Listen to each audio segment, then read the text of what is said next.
Hello and welcome to part two of a very special E3 three-part episode of the Console Explosion. I am your host, the Philocypher, and I am joined by a whole bunch of awesome people today. Let's see here. We'll start with Jared, who is the founder of the ConsoleExplosion.com. Very awesome guy. How are you doing today? Good, and hello. Good to be back. Good to have you back. We're also joined by Ian, who is an awesome YouTuber. The Hysterical Nerd is his name. How are you doing today? Doing great. Got my voice back, so it should be pretty fun to talk. All right, that's good to hear. We're joined by my buddy Mike, who is part of Team Oberon Games, fellow indie game developer. How's it going? Hey. And we are joined by another YouTuber, Tyler, who is the Video Game Hunter. How's it going, buddy? I'm doing great. Thank you for having me. Thanks for joining. And there is so much stuff to talk about. I'm going to try to just go down this list and let the viewers know what's going on, or the listeners know. But we'll start with Nintendo. They had a up and down kind of conference, in my opinion. The first thing that I saw was the new Starfox Zero, which I'm actually excited for. I don't own a Nintendo console yet, but some of the games they showed today makes me want to get one. It's coming out in holiday 2015 for the Wii U, and there's some pretty cool features for the R-Wing. So who all has seen the Nintendo conference here? I just recently watched it. Yeah, same here. It was pretty awesome. Yeah. I like that, if you guys watched the conference, if you haven't, Miyamoto talked about how it was inspired by some of the Japanese influences that he had, like the temples and the archways that he goes over, and I personally thought that was really awesome how he went back and sort of talked about that. The R-Wing actually has some cool transformation features, which I really, really like. It does a landmaster again. It transforms into this sort of gyrocopter sort of deal, and then it also has a biped birdman-looking thing, like a chicken man sort of feature to it. But it looks really awesome. It looks like it's really enjoyable. The controls look awesome. It incorporates the gamepad, so you can play in third person and you can play in the cockpit view. I thought that was a great use of the Wii U and the gamepad. That's an actual thing that I would use.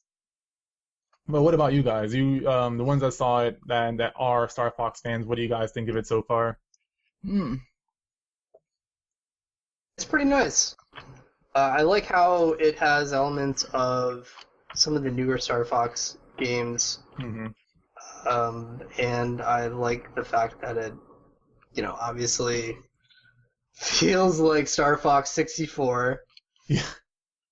And I like what you were saying. I like that second screen that they've got going on there. Whether or not that will help the gameplay or not, I'm not completely sure.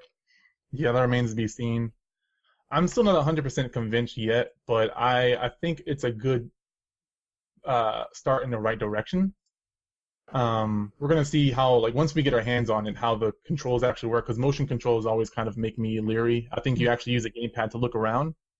But if they do it right, it could be a very good function, because I did like switching. I guess this isn't very well known, but you could switch to first person in Star Fox 64. And I would use that function, but it was very jarring at times. There were certain times where I wish I could play in third person, and others where I could switch into first person, but you had to pause the menu to do that, rather than how they have it now, where you can just look up at the TV screen and be in third person, or get a little more precise and do the first person. So it's a good idea on paper, but we'll see how it goes once we get our hands on it, once we start demoing it, all that good stuff. I mean, when it comes to motion controls, I mean, you just have to look at Sony PlayStation 3's Lair with the Syx controller. Oh no! You want to talk about a shit fest? I'm pretty sure that's been the best motion control video game there was, or there really has been, unless you count Move or specifically made games like that, right? Yeah.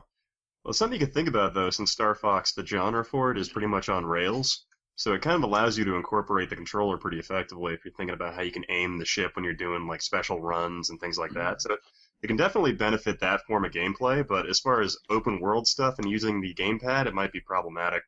Yeah, the way they kind of explained it, and Nintendo kind of has a problem with being confusing with their explanations, but it looks like you can either use the analog stick to move around, but for more precise shooting, you can use the motion pad or the gamepad.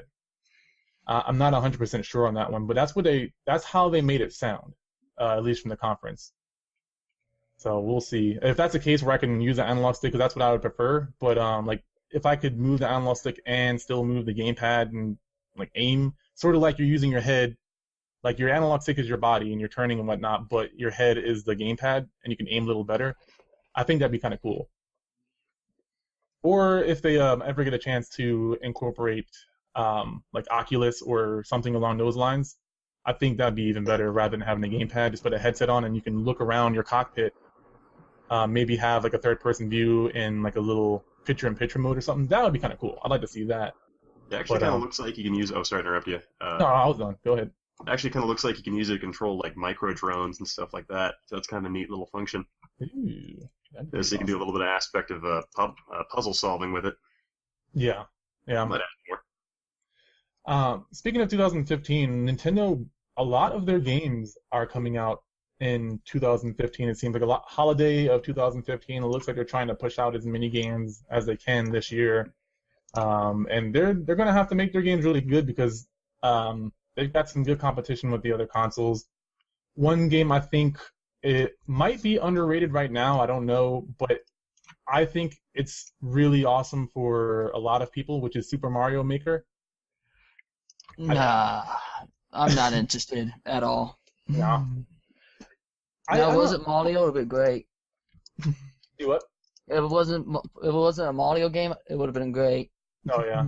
Now, I've talked about this a little bit with I think you guys. I don't know if it was before the podcast the other day or actually during it, but I got to watch some more footage of it and got to understand it. Before I was kind of like on the fence about it, but after watching it and understanding how it works, I think it's really good for gamers and for people who are wanting to be into game development, especially 2D development. I think this is a good segue, a very user-friendly segue into people who want to create games. Yeah, I agree. Yeah, I'm really excited for it. I don't think me personally I would make any levels, but just like with Little Big Planet, I really enjoyed all the user-created stuff that they did.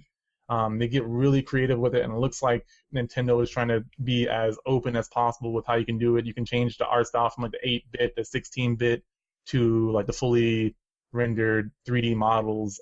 You can pull monsters from the later games and put them into like the 8 or 16-bit styles. You can do all kinds of crazy things like make a totem of different monsters like a Goomba and the Piranha Plant and put a Bullet Bill on top of that. Just all kinds of crazy stuff that I think is going to really make this game want to make people get into game development. But what do you guys think about it? I know Tyler said he's a thumbs down on it. What do you guys think about it? I totally agree. I think when it comes to these type of games, to really help people jump into something they would have never done before, like game development. For me, RPG Maker was that. Yeah. Back for the PlayStation 1 and PlayStation 2. Those games to me were fantastic. This looks fantastic. It looks awesome. I love building levels on like the Lego games or things like that, right? It just gives you that little bit of ability to have some fun. So for this to actually have Nintendo assets at my leisure, be fantastic for sure. Definitely. See, what's kind of nice about it too is something you don't think about is that I've used a PC all my life pretty much, and there are a lot of gamers out there that actually have never had access to that. And so by bringing customization features to console gaming like this, it kind of gives them a whole new window of opportunity. Exactly, and that's the thing is bringing like leveling a playing field essentially. I talked about this with Doom 3 in the consoles, and it's the same exact thing I talked about with that is, yeah, people can't afford to get a PC or their direction isn't toward a PC, they're just not into it and they don't have a reason to get one. But you give them a sample of what it's like to be a game developer, and that might push them to make that extra, save up some money, get a PC, and start getting into something they really could be great at. You know, It seems like a lot of these newer games that are coming out now, like Fallout, Bethesda announced that mods can now be played with the console version of Fallout 4. That's huge. yeah, That's awesome. The only reason why I would have wanted to get it on the PC, aside from maybe like higher textures, is because of mods and the fact that they are incorporating those mods into the console. I think that's awesome, and I think that's kind of where the console needs to be, and where the development for consoles needs to go is less of separating itself from like PC and more of integrating the great things of having a computer version of the game in a Right. console. yeah, It's kind of funny considering that modern consoles are just becoming more and more powerful gaming PCs, effectively. Yeah, they really Yeah. are. It's kind Absolutely. of silly they wouldn't have access to that ability in the first place. Yeah, it looks like we're finally getting to that point because before console gaming was, from a developer standpoint, was somewhat shrouded in mystery. You know, you played the game, but that was it. You were a consumer or you were a developer, but there wasn't really too much of a middle ground. PC was that connection between the two, and you had games like StarCraft where you could make the map editor and do all kinds of cool things. They made it, you know, there were few and far between, but there were games on PC that you could do that. But for the console, there wasn't too much. The most you usually got was an RPG like any of the Elder Scrolls games where you can customize the way your character looks, and that for me made me think about how this works. You know, how does a developer actually make these characters? You know, their interface isn't like this. It started getting me to ask questions, but it still was very, you know, you needed to go to college to get a lot of this stuff. You know, before there was all these tutorials and before YouTube, but now they're definitely closing that gap, and it's glad to see that Nintendo is getting on the bandwagon of that because it's just I like seeing all the indie games. I like seeing indie developers go into AAA games and kind of mixing those two together, as long as it's more about the passion than money. And as much as Nintendo gets bashed, and I don't really play too many Nintendo games because I've grown out of it, I really think that they do have that passion for gaming, and sometimes they make dumb choices because it's not based on money. But at least sometimes, at least in my opinion. But they stick to their guns, and it looks like they are trying to be as creative as possible. Shigeru Miyamoto seems like a really awesome guy. So we'll see as time goes on. It looks really good so far. You can upload your stuff and share with other people or your friends at least. So it looks like it's going to be really awesome, and I might have to give it a chance. Get a Wii U. There's some good games that are coming out on the Wii U soon. So we'll see. I got a question. Now, you think Nintendo would team up with the Sega team and make a Sonic Creator level? I wish they would. Then I'll be extremely interested if they did that. That's a good question. I hope they would, because that would be amazing. Also, Tails better be in it if they do that. Just saying. Nintendo, listen to this podcast and talk to Sega. Get on that right now. Yeah. DLC for Mario Maker. Do it, and I'll totally be into it. Yeah, I agree with that. I can't argue with that. There's some lesser games that kind of caught my attention. I don't think it would make me want to get a Wii U, but Skylanders Superchargers, it's the first Skylanders I'd actually play. They have some pretty cool features in there. I don't know if you guys saw that one. You guys need to educate me about Skylanders. I know nothing about it. Let's see here. Long story short, it's basically imagine Amiibos, but in the Spyro world, and you just put them in there and they have different abilities and whatnot. And it's the same thing. Disney Infinity is like the Disney version of Skylanders. I really feel like Amiibos were inspired by Skylanders, to be honest with you. And maybe some of the, like, I think it was like a Magic game on the PS3 that you could do that too. Before. Inspired or stolen? Either or. Well, so is it necessary to get this figurines, or is it such a cash grab? Like, hey, Well, you want what this, is- pay more. I'll let you know what it is with the Skylanders. Is each Skylander character is different, Yep. and each Skylander character saves all the information of that character in its base. So you can take that character and play on an Xbox 360 Skylanders, or take it to a Wii Skylanders, or take it to a PlayStation 3 Skylanders base, and your information and character will be saved on that, and you can play on any system on any Skylanders. Oh, Right. so And that's if you actually pretty interesting. It you is. upgrade your Skylander, you level them up, and you do different things with them, almost like shit, what do you call them? Like not a, I don't want to say a Tamagotchi, but Pokemon. in that line, so you can take them and play on any system. So Yeah. all you have to do is just buy whatever system you have, Skylander set, and you can play those Skylanders anywhere. And Mhm. it's pretty neat for like kids. I don't necessarily know how the Disney Infinity ones work. I do know that the amiibos are a little different. They're just move sets and stuff for different games. So, not quite the same information as or what the same thing Skylanders does and makes them successful. So, Yeah. Okay. There's two main reasons why I have never touched Skylanders. The big thing was I worked at GameStop when this came out, and you have to have certain Skylanders to solve certain puzzles, which means you have to pay, like, I think they were $7 each at the time, where you can buy like a 3-pack that came with 2 characters and a item, a treasure, for $14.99, something like that. And the price went up as new Skylanders came out. But yeah, you had to have those Skylanders to play the game, so it was kind of like a cash pit. Like you had to buy certain Skylanders to beat the game. To me, that was a very big turnoff. I mean, the game and the concept is very cool. It's just like I don't want to go through all this stuff. And then working at GameStop, like I said, you have to have certain amiibo or not amiibos, but Skylanders, and they weren't always easy to find. And they made it. I think it was Activision. They made it really hard to get a hold of certain Skylanders in certain areas. Like it was almost like McDonald's Monopoly, where certain areas had certain areas of the board, and it got really frustrating when parents came in wanting these games because their kids were like, I have to have this certain Skylander, I need it in, you don't have it, I'm going to yell at you because you are obviously the one making Skylander, so you get you get all this anger that my kids are giving me. Like, I'm stressed out because I need it. And that's the main reason that I have never gotten into Skylanders, but it is a cool concept, definitely.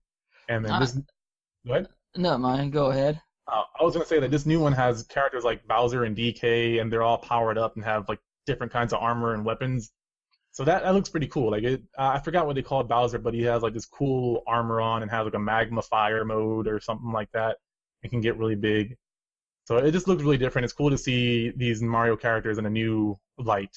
But again, I'm sure you'll have to pay a pretty penny for each individual Skylander. So it's probably going to be one that I'll play at our friend's house if they ever get it, but I just don't see me paying full price for all this stuff. Now here's a question: these Donkey Kongs and was it Bowser that's in Skylander? Are they also amiibos or just Skylanders? they're just Skylanders. Yeah, they are just Skylanders, but I want to say it did have amiibo support as well. Okay. I don't know what all it does. I think you said it has different moves, Jared. Yeah. Okay, yeah. So, but you do have to have the actual amiibos that they support. Oh, so it is amiibo. Or no, Skylander. I'm sorry, I'm getting these words all mixed up here. Okay. But Technology's all the same. It's making me crazy, man. yeah, it's oh my god, it's all this Somebody's stuff. sitting somewhere just counting all this money. Yep. Mhm. Yep. I don't own a 3DS, but if I did, I'd probably get Zelda Triforce Heroes.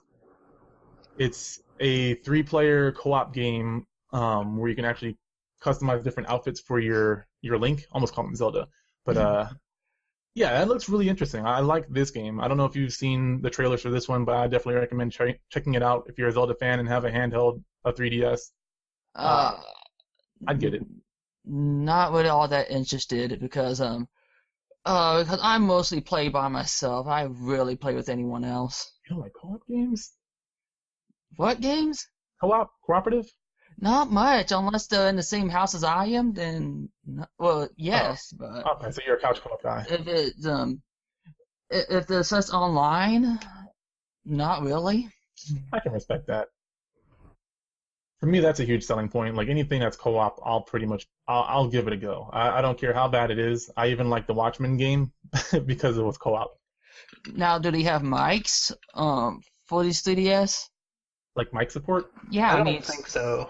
well, No. how am I supposed to communicate with them? Kind of like in Monster Hunter. I don't know if you've played the Monster Hunter on the 3DS, but they have like gestures and stuff and different emotes that you can like dock to your touchscreen. Right. So it looks like they're gonna have maybe, I don't know, maybe up to 8 or so different emotes with this new Zelda game, ranging from like jump on my head to I'm gonna throw you or whatever. Yeah. And I didn't see in the conference, but do you know if they announced if there is online gameplay, or is it only like that proximity thing that they have? Yeah, there's online. Okay. Oh, Yeah. I didn't. I Like, haven't nobody heard has them 3 mention it. friends. Come on.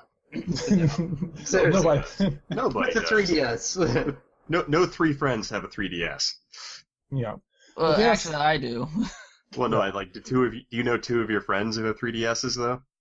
Yeah, but we have like different games. We're all into different genres.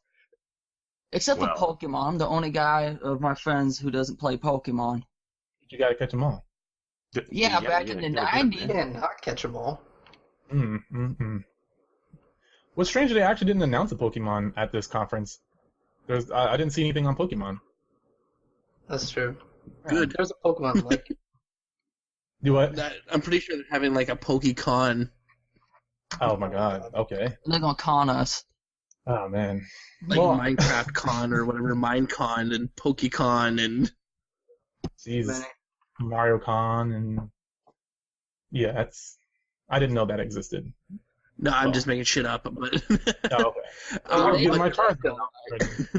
But one thing I have to say about the whole Nintendo conference, I think it was a little lackluster. I mean, they've got some good stuff. I mean, Yeah. you know, we're talking about the Zelda, the Triforce Heroes, which yeah, it's a Zelda game. You know, but there's a lot of stuff that I know fans are wanting, and Nintendo is like stuck behind the times. And so far during the conference, nothing really jumped out yet, right? Yeah, there were games that looked very nice. I just felt like either the presentation or something, it just wasn't super hype. It didn't get me like, oh my god, this game's coming out. Like I didn't have that moment ever. You know, I liked Star Fox. I liked some of the other games they were announcing, but nothing, like you said, nothing jumped out at me and made me just like, I have to get a Wii U or a 3DS right now. That didn't happen a single time, and it might have been because of the cutesy presentation, or I mean, maybe they didn't have a Zelda coming out. They didn't have anything like really big. I definitely agree with that, and I know there were people who were very hyped about it, but I guess most of us are older gamers maybe, and so these games don't do anything for me anymore. But yeah, I mean, there's games I'm gonna play, but overall, nothing super exciting in my opinion. For anyone listening, I want to know what you think. Like, if you disagree, did you like this presentation? Did you get like super hype? Were you yelling and crying like some people do for some of the releases? Because I definitely wasn't. I agree with that. I will say Zelda Hyrule Warriors did look cool though. On the 3DS. I like Dynasty Warriors and I like the Koei Tecmo games. So I'm gonna play that. It looks pretty good. It looks fun. I want those Starfox puppets more than I want the games. Oh yeah, I want that Yoshi yarn plushie. That's what I want. Or no, it's not that plush. It's an amiibo actually. There's a Yoshi yarn amiibo.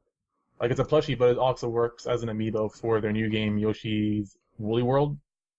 I want that. I want a pink one right now. So, yeah, random question Pink's for you. awesome. So, random question. Has Nintendo announced any new IPs of any kind? They have some crossover games. Yes, there was one.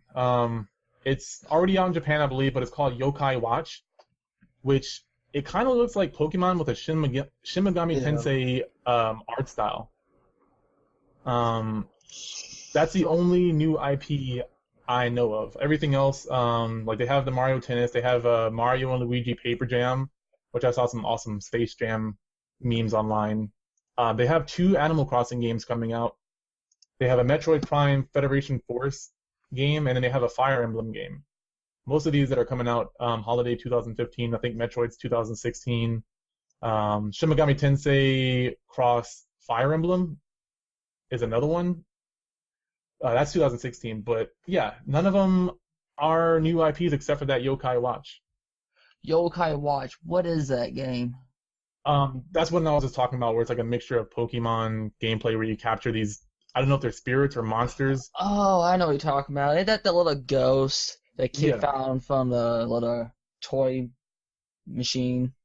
Yeah, I don't quite get it. It looks very Japan. It's I was gonna say Pocket Monster, but I was kind of think of something more clever. Digimon? Or, Monster Rancher. Bam. Nailed it. Oh, I remember that show. Oh, yeah, I loved it. That kid on the PlayStation, he got sucked in. That's And what I the remember rollerblades the makes you show. powerful. So, I'm curious if anyone has, does anyone here play Fire Emblem? I heard about it, never touched it though. Nobody? Never I did. played it. I like it. It's if your character dies, he dies in the game for good. Yeah. Great You die in concept. real life. I don't like that. That's why I've been stayed away from them. Their new one, Fire Emblem Fates, I'm kind of disappointed, or this is what I've gotten from the information so far. It might change in the future, but the way this one works is there's two campaigns. You can either play on either side. I don't remember what they're called, but the thing about it is when you pick which side you want to play as, it locks out the other one, and you have to pay money to unlock that other campaign. And that actually frustrates me a little bit. So it's microtransaction. Kind of, yeah. It's like you buy a game and it's like, hey, you can play as either one of these two campaigns, but once you pick one, you have to pay for the other one. That's total BS. Right. And then they have a third one coming out as well, a third campaign that's coming out as DLC, and I'm sure that's not going to be free either. Well, But- that's understandable. But Right, that is still. understandable. But to give somebody a game and then kind of I don't know, it's just really weird because most games that do something like that, it's obvious from the front that, okay, this is what you get, but in this one they give you a choice of which one you get. It doesn't sit well with me. But I don't know, what do you guys think about that? Like that concept of a game of unlocking or locking one of the campaigns once you pick the other one? Didn't Capcom do something like that with the save feature in Resident Evil? Not that I know of. Which one? It's like a Capcom move. It does sound like I thought they Capcom. did something like that where like you could only save once or something like that, and you Oh, had to like God. buy a whole other game to keep saving. Well, I do remember something in that sense. That's ridiculous.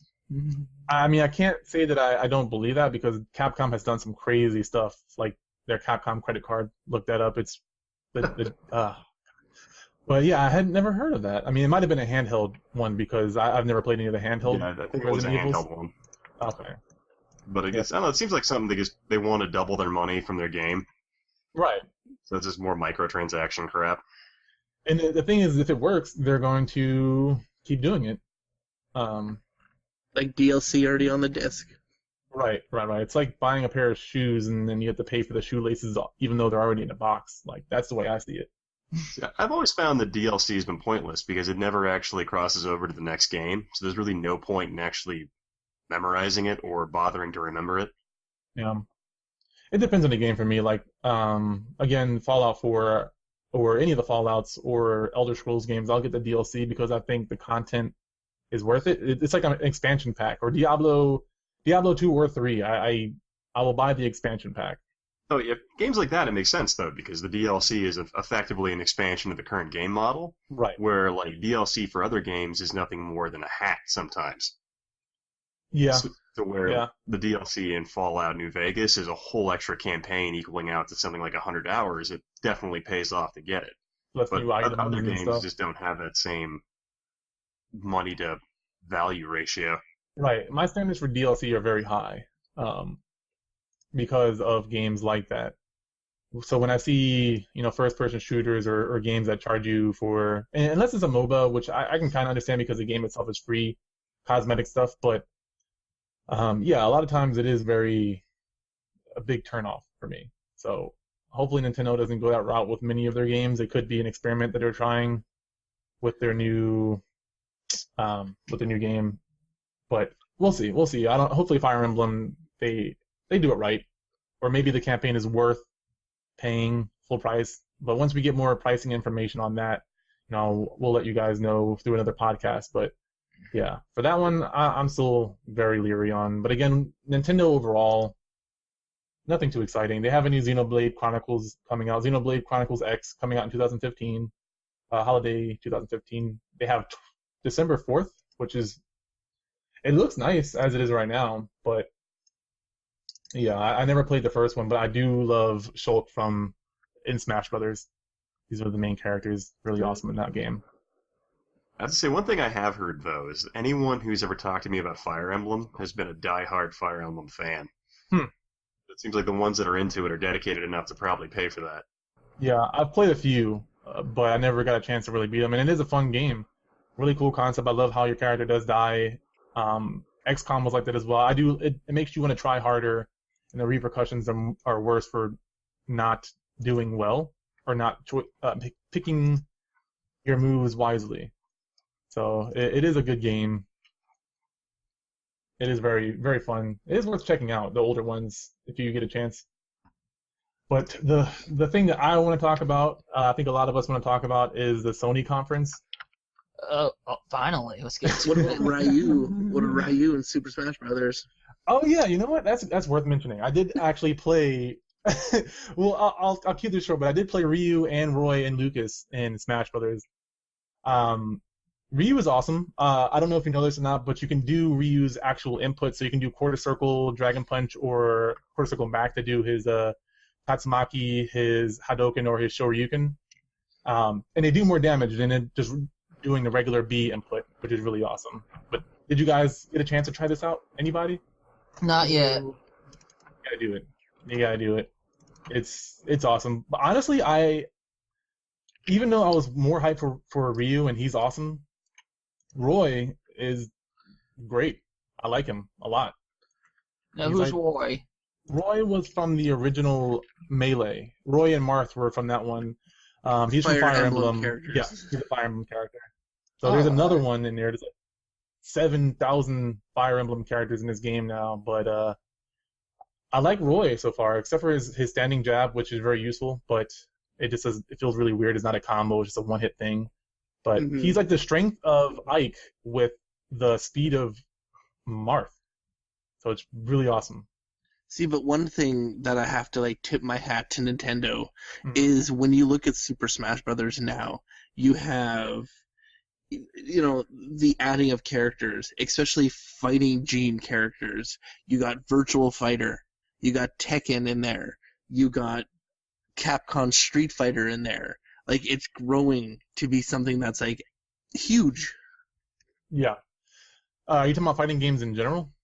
No, just the fact of fighting games that are inside another fighting game. Oh, like crossovers and stuff. Yeah, definitely. Soul Calibur kind of did that first, to be fair. Soul Calibur did it with with Link, yes, and then with Spawn and Hitachi. Was Master Chief in Soul Calibur, or No, he that's was in Dead or Alive. oh, Dead or Alive? Okay. Yeah.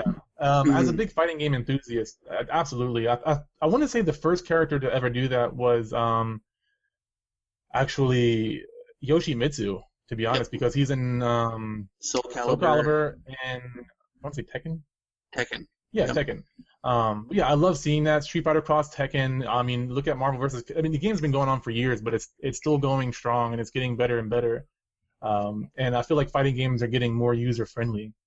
But for me, the big thing is these are big fighting game gems inside a Nintendo game, Yeah, which that's you a big wouldn't deal. see. All we They need brought now is in Mortal Sonic. Kombat. They brought in Sonic. Well, the talk of last year was Street Fighter Cross Mortal Kombat. I still man. want that, by the way. But I don't want anything to be censored though, like they did with Mortal Kombat versus DC.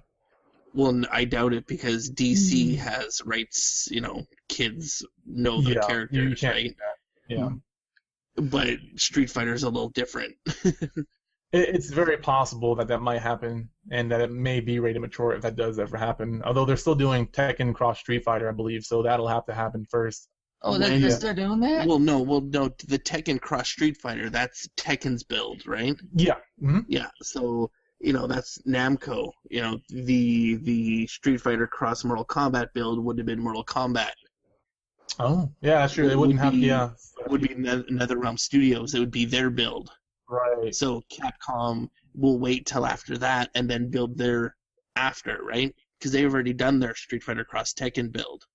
Yeah, and I love seeing this because I believe in competition making people better, but I hate how you have these games that kind of like Sony versus Microsoft, and you can't play online with them and all this other stuff, but you see these games combining forces to make a better game. It's not just for money, even though I'm sure they're going to make a shit ton of money, but you get to see these dream battles, like, oh, who would win, Ryu or Scorpion or Sub-Zero or Ken? Oh, that's improving Scorpion. Oh, well, I don't know about See that. about that. All he has to do is take Ryu to NetherRealm, then Scorpion's powers will grow infinitely. But Ryu has a Setsui no Haido that he can turn into, and so he can turn to his dark form and be even stronger if he chose to. Which, if he's in hell already, he probably would do that. This is the nerd in me coming out. But yeah, remember, Scorpion will keep on getting stronger if he stays in NetherRealm. we're gonna talk to Death Battles and get them to solve this. They already did it. Scorpion wins. What? Yes.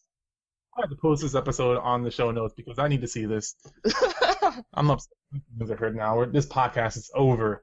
We're done. But no, I'm kidding. But yeah. My point is that it's just really awesome to see all this stuff going on and people combining, like developers combining to make better games for people and having these dream battles on here. With that said, I want to get to Sony, all the stuff that they announced. The first thing that I'm really surprised about is The Last Guardian. Oh, yeah. Team Ico, I believe? Nope, not anymore. It's not. It's not Sony. It's just, oh, okay, all right, that's good to know. I mean, the game looks amazing, so whatever they did with it, they moved it from PC or they moved it from PS3 to PS4. Done. It looks more like Ico than it did Shadow Colossus. Thankfully. Yeah. I love the eye direction that they went with it, for sure. It looks very much the same, but just better graphics.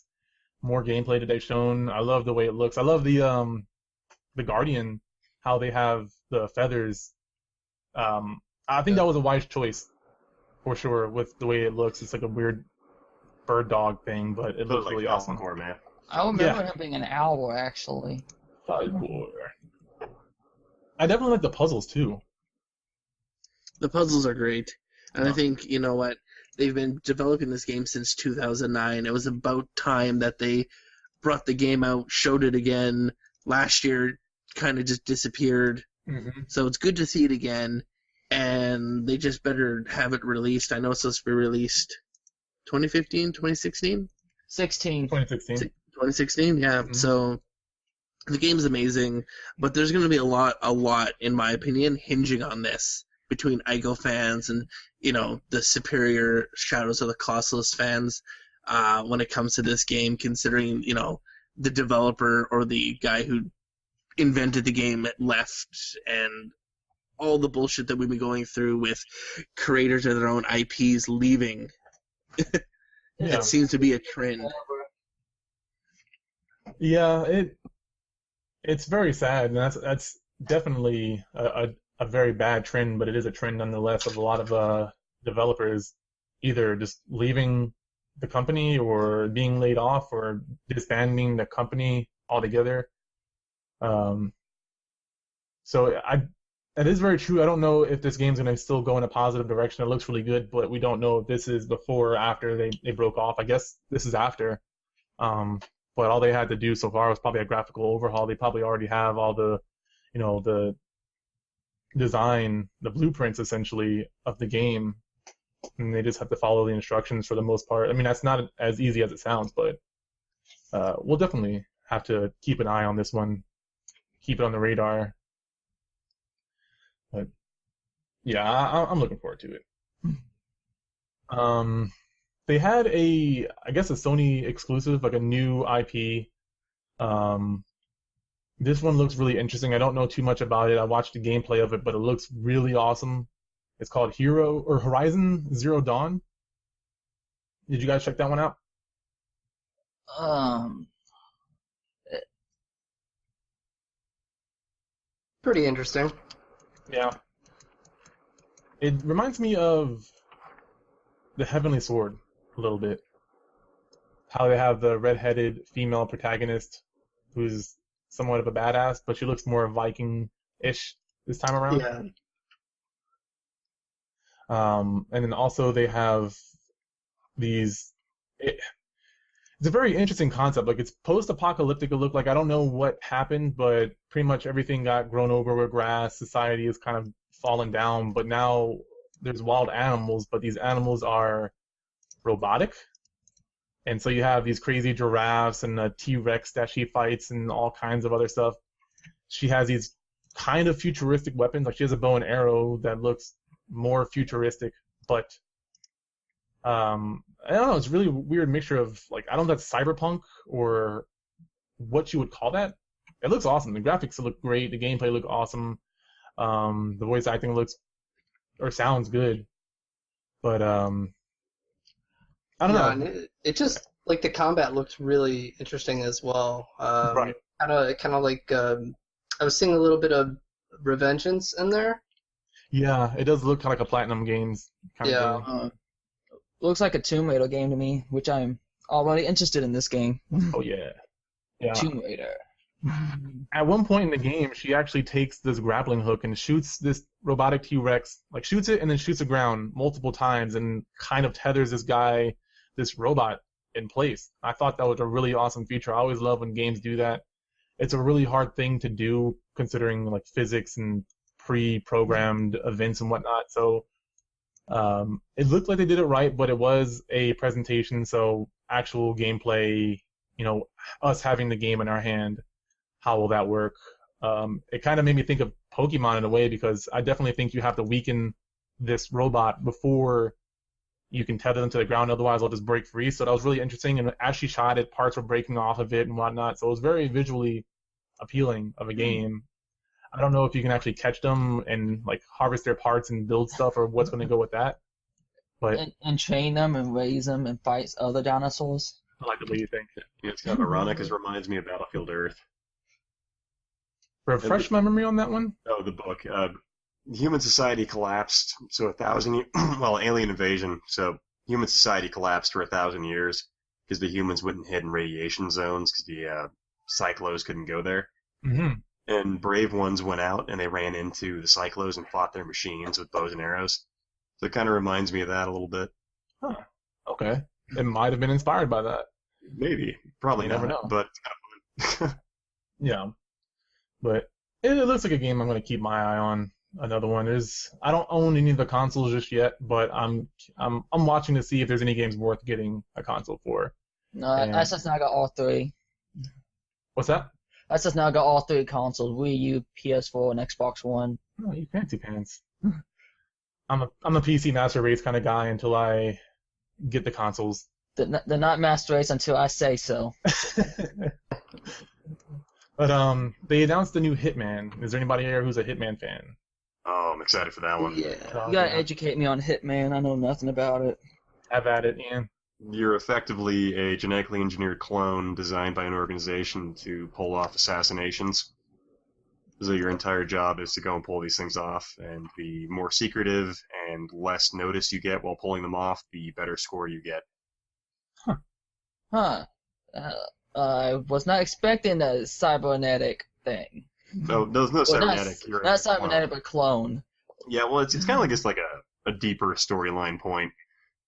So it's kind of fun in some regards. Your character has to deal with things in the fact that he was genetically raised. So like dealing with women is different for the character and stuff like that. So there's some like deeper things. I think they might ignore it in later versions, but it's kind of like subtly hinted at in 1 and 2. Let's see. He's like more, I want to say bland, like no emotion type of guy. Yeah, kind of like Stoic. that. Yeah, they're very stoic, no emotion, just Oh. gets the job done. I've never played them, but I've always heard good things about it. I just haven't had a chance to get my hands on it, but the way you described it made it sound very much like Metal Gear or Solid Snake, I should say. But Probably less like that. Hitman's always had a really solid shooting mechanic and assassination mechanic, and less focus on the action, because the game has never really been that fast. right, It's always well, been very tactical in the way you maneuver and shoot. the gameplay looks very different, but I mean the story-wise. Like, it almost sounds like because Snake is genetically engineered, he's a clone as well. Is mainly what I'm thinking of. Ah, okay, gotcha. Gameplay-wise, they look Oh. totally different. The games are both different, but I could totally see like those two characters having their scenarios swapped and kind of dealing with the same thing because Snake's very the same. Like the way he interacts with women, you never truly see him like have a romantic influence in any way. Like you have hints, but it's not the same thing as a normal guy would have. Not because of the clone, but just because his lifestyle. He's been raised to be a mercenary essentially and do these solo missions and whatnot. And And Snake's a fan of the trouser snake. Oh, you like men. I'm going to be a boss. Yeah, it's kind of Hitman over the years has kind of developed a deeper and deeper story, especially things involving the organization that employs him. Hmm. It's gotten a little more complex in that regard. So it's kind of fun. Yeah, you made me want to look at this game and play it now. It always looked interesting, but I never knew the storyline. It's a really fun game. And like I remember playing back in the day, like when the demo came out, I think Mhm. like probably early 2000s. I mean, the stuff you could do in one mission was so like awesome. Because I mean, like the first mission they ever released in the demo was you had to go and like stop this like triad meeting in a tea house in Hong Kong. Mhm. So I mean, you could go and like intercept the guy going to the meeting, kill him, dump his body in the sewer, go to the meeting and pretend to be him at the meeting, and then kill everybody at the meeting, and then like the police show up and you can kill all the police. And Okay. it was a whole bunch of stuff. You're like, if Plan A failed, there was always Plan B, which is kill everybody. So it had a lot of fun mechanics in that way. Yeah. So would you say that you're a fan of the Hitman series? Oh, absolutely love it. So what did you think of the first movie? was gonna ask Oh, that. you know, the funny thing about the first movie was I enjoyed it because it was trying to be kind of like the game in some respects. Mm-hmm. And to me, the next movie that's coming out looks really bad. But I mean, like the first movie was bad too, but at least it was trying to play homage to the video games in some respect. Mm-hmm. Yeah, that was my next question. Is what do you think of the new one coming out? Oh god, it looks terrible. Oh Like man. to me, it's one of those things that's like the new one's gonna have even dumber action than the last one that was made. Mm-hmm. And I know people are gonna like it more for some reason. I don't know why. It's just how it's gonna happen. Hmm. Do you think someone who hasn't played the games yet would like the movies? I can answer that. The answer would be yes, because I Okay. never played the games, but I watched the movie. But it's Okay. always like my favorite thing now though. Like in current movies, they're like, oh, it's that one guy from The Wire. And that's how it's going in the movie, because it's that one dude from The Wire. And I'm like, I've actually never seen The Wire. Yeah, me neither. I know Definitely. in the new one, it's the guy from Star Trek. Oh yeah, you got Spock in that one. Yeah. Really? He's playing No, 47? he's not Oh. playing 47, but he's playing like some guy who intercepts this girl that 47's trying to kill. Because apparently 47 isn't going to be the main character, but he's going to be the main character trying to kill the main character. It's going to be interesting. It was like when the Bourne Identity series kind of went with Bourne Legacy, Yeah. and then now the new Bourne movie's going to have Jason Bourne and the guy from Legacy in it, and they're going to Jeremy Reiner and Matt Damon together in the new one. Like, Matt it Damon. makes no sense. We'll see. Matt Damon. Matt Damon. It's going to be so good, guys. I hope you're excited for it. I'm excited for Uncharted 4, actually. I know we talked about that a little bit, but What did you say? You're excited for Uncharted 4? Uncharted 4. I was gonna say that just came out of nowhere. Like that wasn't even part of the conversation. Not at all. Did No. you notice they screwed up at the beginning when they were showing it off? I did. I thought that was kind of funny. Come on, do something. He just stood there. Do something. And we start the whole cutscene. Then it finally worked. Yeah. I bet they were embarrassed during that. Oh, they had to be, especially when that's what you're ending with. Yeah. Which I was kind of disappointed. I knew it was going to be Uncharted 4. They already announced it last year. I was hoping for something that wasn't announced, right? Right. Unpreviously announced. Legendary Good, the remake. Or like The Last of Us 2 or Nah, something, right? Something, Yeah. or if they ended it with the Final Fantasy VII Yeah. without Ooh. stating what it was and just showed it and then ended the conference with it. Drop the mic. Exactly. That's a drop the mic moment for sure. Mm-hmm. Final Fantasy's out of ideas. Here's the same game you love again, but better graphics. yeah, it deserves, You know what? deserves Yeah. the love. That game was amazing. Even though I laughed at the graphics back then. Yeah, I did too. Actually, I was young, and I felt like I was getting, what's the word? False advertising. Well, I was introduced to 9 first, then I went to 7. Ah, okay. That's why I laughed at the graphics, saying, Man, oh my when I god. was a kid, man, Final Fantasy VII, when that came out, those graphics blew my mind. The Oh, me cutscenes too. blew my mind. Well, I didn't get a PlayStation until 98, and I didn't play it till Wow, that's 2001. Hmm. I was so glad no one told me about Eris when I got spoilers, just in case no one has. Yeah, I knew. Okay. Well, the game that came out like several years before I played it, I was shocked when it happened. I was Yeah. shocked. Oh my gosh, totally unexpected. Well, now you get to experience it in HD With and blood, with blood and maybe organs. not But- blocky characters. I just don't understand that she dies, but yet isn't that what a Phoenix Down's for? Well, that's if you're knocked out, and Phoenix Down's supposed to help you not be knocked out. She's completely dead. But There's no people time to throw. Everything from the original game's going to be in the remake. Because I know there was a lot of talk about like some scenes being taken out or like reworked. Yeah. So See, in this scene, we had all the guys have swords, but we're gonna remake it so they're all holding radios. I just hope they keep it turn-based. And more Ewoks. There's going to be Wookiees and Ewoks in it. More Ewoks in this scene. I'll laugh Yes. my ass off if that happens. Did anyone see, like, was there any gameplay of that game yet? No, it's just a big old cutscene. She's still not in. I wonder how they're going to do the gameplay. The alarm on. Like I said, I was just hoping to keep it turn-based. yeah, I'll look for.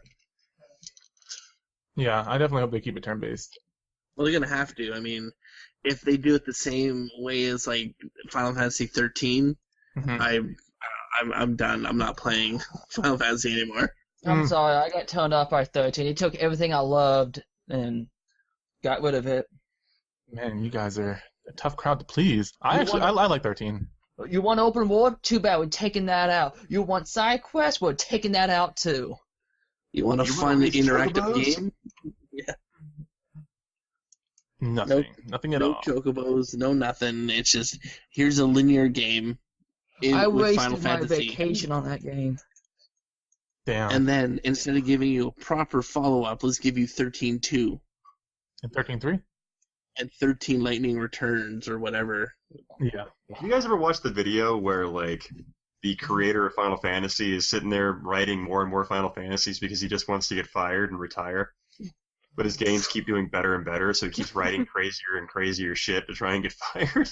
No. No, Is that that sounds, the Mega 64 video? Yeah, Mega 64 did that, and it was just Oh my god, fantastic. that was so funny. that sounds funny. You got these pineapples attacking you now. Like, there's going to be the city, and the twist is you're going to be a dream the entire time. But you're a watermelon while this is happening. That is outrageous. And you're going to play soccer underwater. Don't worry, it's cool. I actually like Blitzball. That was pretty awesome. People really like that function. Yeah. Yeah, I enjoyed it. I used to play it just that and trade players and play it all the time. It was great. I liked it. Yeah. I think And what that- really made me like it was the whole cinematic scene leading up to it and the Yeah. music. Like, that really sold it, where this is cool. Yeah, definitely. It was. I love the build-up of it. Probably my favorite Final Fantasy minigame, hands down. I can't think of any of the other ones that hold a candle to that one. Oh, you're talking about that soccer thing in Final Fantasy X? Yeah, Blitzball. Yeah, I didn't care for that game, so I didn't really care for that minigame. Damn. That's when Final Fantasy kind of went going downhill for me. Yeah. Except for 12. 12 I kind of liked, but I never got far in it. Same. I got stuck in that game and just lost interest in it. But I've had a lot of people tell me that I should at least give it another go. So I'll get around to that. But I probably will too after I do Earthbound. do you guys think there's a possibility that they'll remake any of the other Final Fantasies from like 1 to 9? They have. There's like 30 versions of Part 1. But I mean, like for PS4, like quality graphics, like they're doing with 7. I wouldn't mind 8. I love the opening cutscene in 8. Yeah, I personally want to see 9. You know what? 9 does not get enough love. It needs more. It does. It does. Zidane does not get appreciated. It's because he's a monkey. That's what it is. Well, 9 was the first Final Fantasy game I actually played. Mm.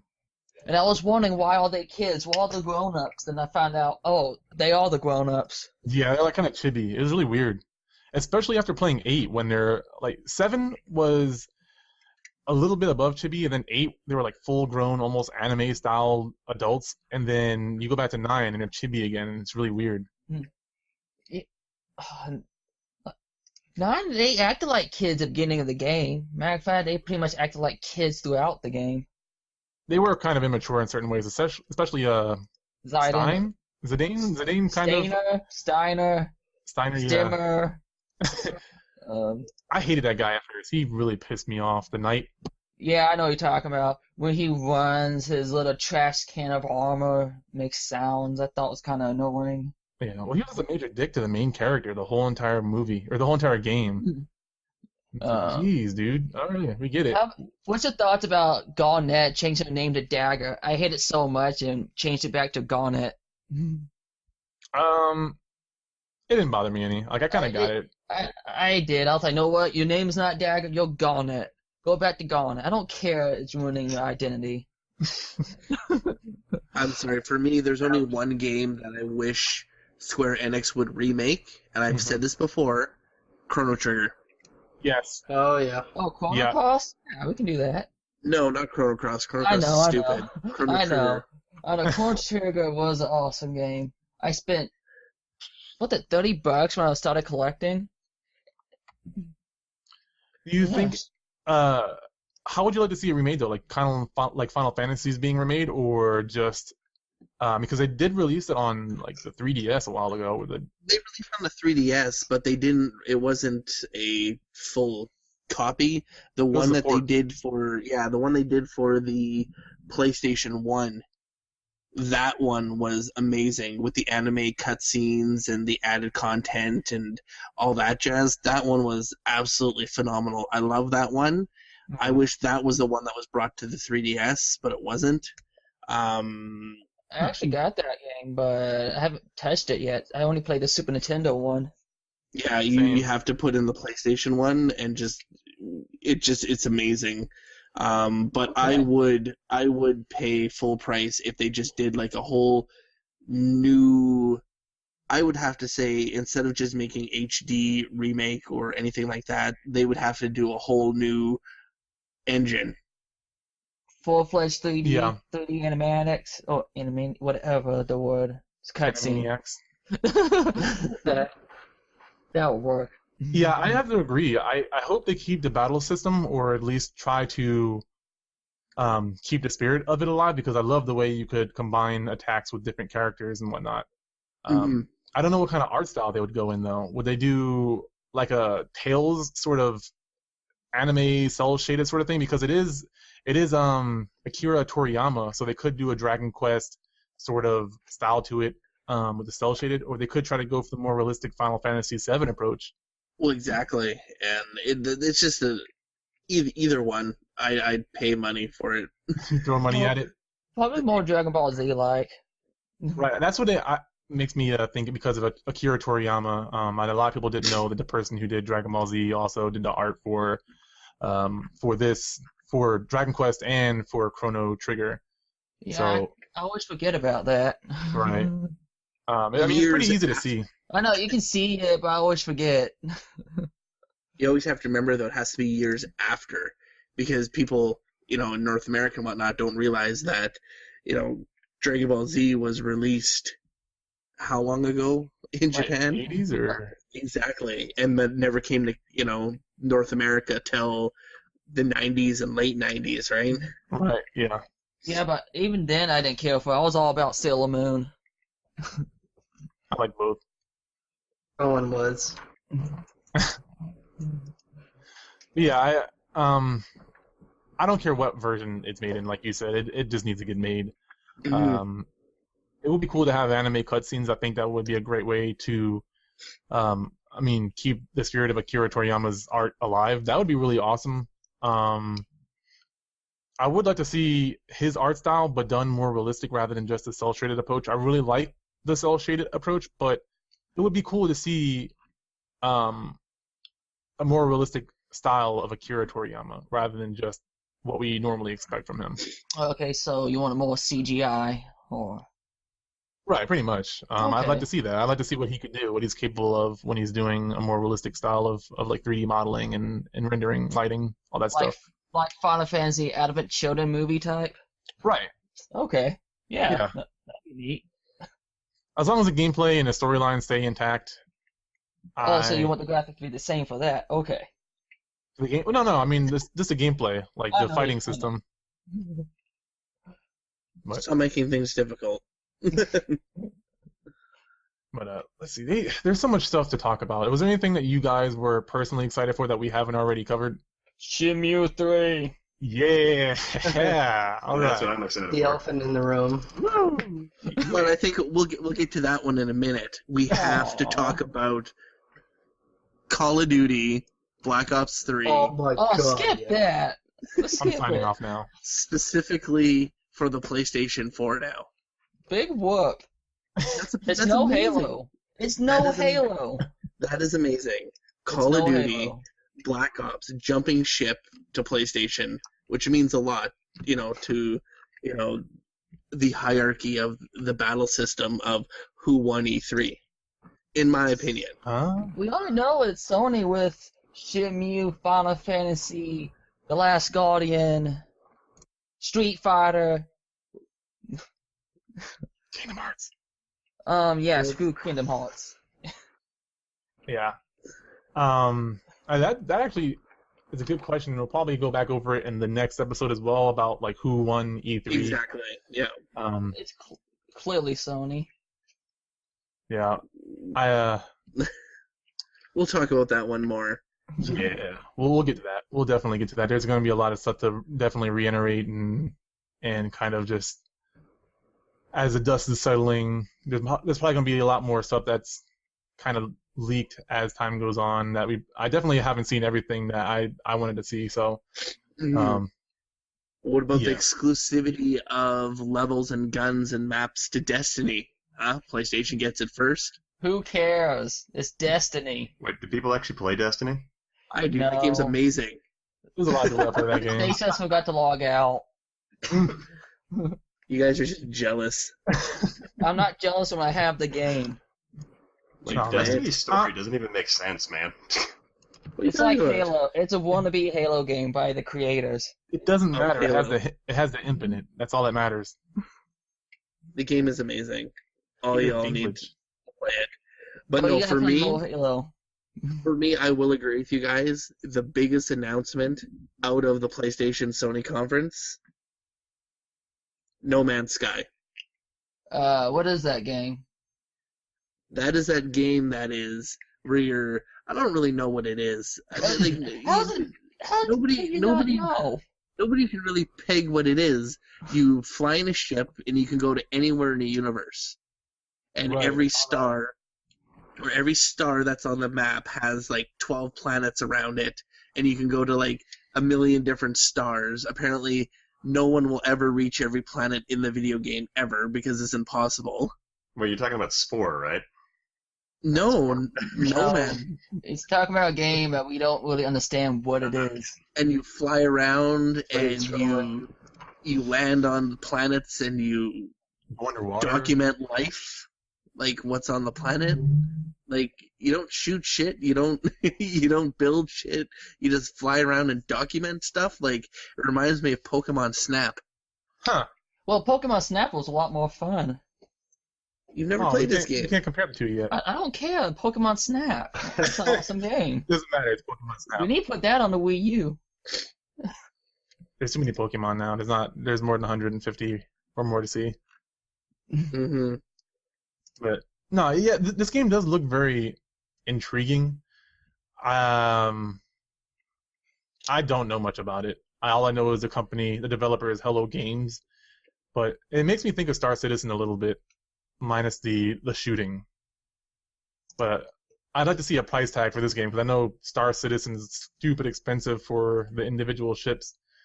But this does look pretty interesting. I loved exploration in Mass Effect, even though it's not the same. So the way you described it made it very interesting. Looks kind of like what they're doing in Space Engineers, where they're adding planets and atmospheres and things like that. Yeah, there'll probably be DLC for this game. If it's the way that you described. So Well, probably put more. there's going to be no DLC because all it is I think they said in order to land on every single planet in No Man's Sky, you would have to play the game nonstop for 70.6 years. Well, you throw an Oculus Rift in there or one of those things, and I'm sure somebody's going Is to get that to a that. challenge? Right. Give me an Oculus Rift, and I'll do that. I'll just lie in bed all day. It Yeah. actually has Oculus Rift Oh, capability. Jesus. Honey, you gonna go to work? No, this is my job now. Space exploration. I'm a streaming on spaceman. Twitch. Oh, man, that's great. Why would they do this? We're going to become zombies of video gaming. Oh, man. Actually, I got a chance to look at the Oculus. Or no. It was a Samsung Gear. I messed with that yesterday. Yeah, I got my hands on it a couple of months ago at Sam's. And if this game is anything like how awesome... Like, I got to stand on Mars and see a 360 view of Mars. I was in the woods Oh, man. with caves and whatnot.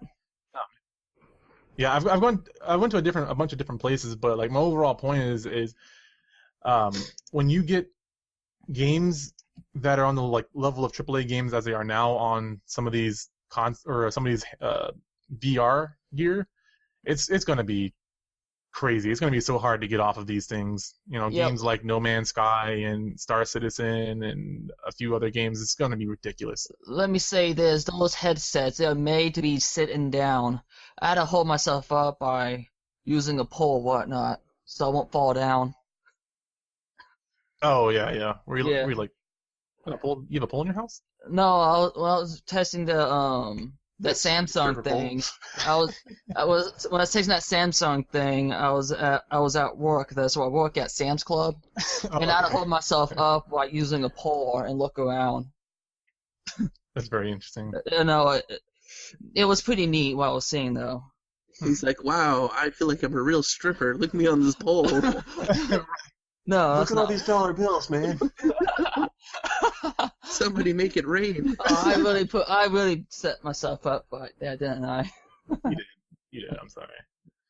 One of the announcements that I was wondering that I know Sony didn't do, which kind of got me a little like complex, because we all know that the Final Fantasy game isn't system specific. We know it's going to be released for the other system. We already know that. We know the Destiny and Call of Duty shit, the Star Wars Battlefront, we all know that stuff. But one that Microsoft did that really got me wondering, because I didn't see anything for PlayStation, was Dark Souls 3. I thought you were gonna say Tomb Raider, No, I don't care about Tomb Raider. but I do. So, But Dark Souls, yeah, I know nothing about it. is it going to be Microsoft exclusive? Does anybody know? I think don't so. care for the game, so no, I don't know. They normally never are. The first one was Demon Souls. Yeah, the first one was, but PS3 exclusive. I mean, in the second one, the second one took a while to get to PC, didn't it? yeah, Dark Souls. Yeah, just Dark Souls 1, and then Yeah. Dark Souls 2, I think that went straight to PC. So, Yeah, Based I was on like, what Dark I just Souls. found, it looks like Dark Souls is coming out on PlayStation 4, Xbox One. So no exclusivity. But I have to go back to that stripper game for a second. It's like, you can feel your father's disappointment. They'll have a stripper.